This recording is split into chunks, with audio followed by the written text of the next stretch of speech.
Tansei, hello, and welcome to IndigiNews Live. I'm your host, Anna Mary McKenzie. As a storyteller with IndigiNews, I amplify stories and news from so-called Vancouver Island with a focus on Indigenous child welfare coverage. Beginning our newscast, I'd like to acknowledge the unceded territory of the Nanaimo First Nation. Each Tuesday at 2 p.m. Pacific Time, we'll be offering a broadcast of our weekly stories live on our YouTube channel so that we can stay connected with you. The Online News Act has resulted in our Facebook and Instagram pages being blocked by Meta, so we are expanding our digital storytelling to include video. Thank you for your continued support. Here are the latest stories from IndigiNews on September 19th, 2023. The following story has to do with residential schools and Indian hospitals. Please listen with care. This Thursday, September 21st, Stalo Nation Chiefs Council will be sharing an update on the work being done on missing children and unmarked burials at 3 former residential school sites.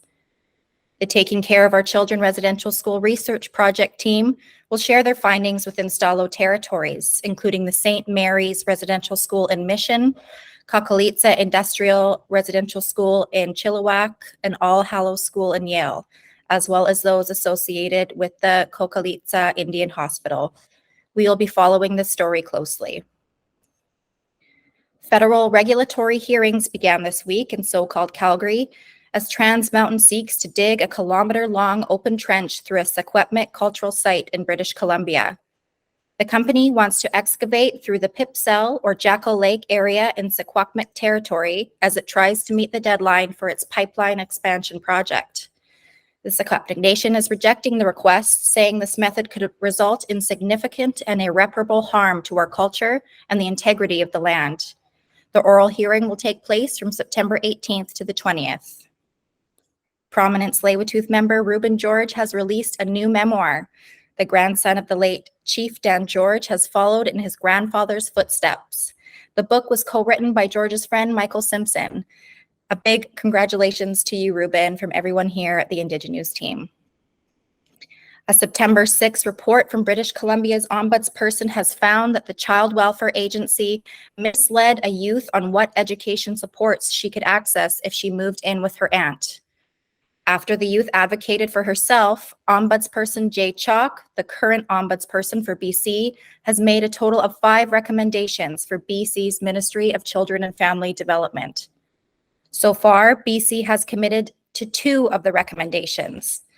BC's Child Welfare Ministry has not taken up the recommendations to perform an audit on how many other Indigenous children and children in care may have been affected during the permanency planning process. Moving now south of the Medicine Line, Indigenous land protectors are facing off with a Canadian mining company in Nevada. Lithium Americas Corporation, which is based in Vancouver, is constructing a mine on the largest known lithium deposit in the world.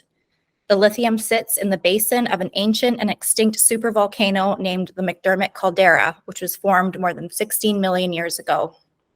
General Motors is the main investor in the Thacker Pass mine, financing the $650 million cost of the project, which holds enough battery metal to build 1 million electric vehicles per year.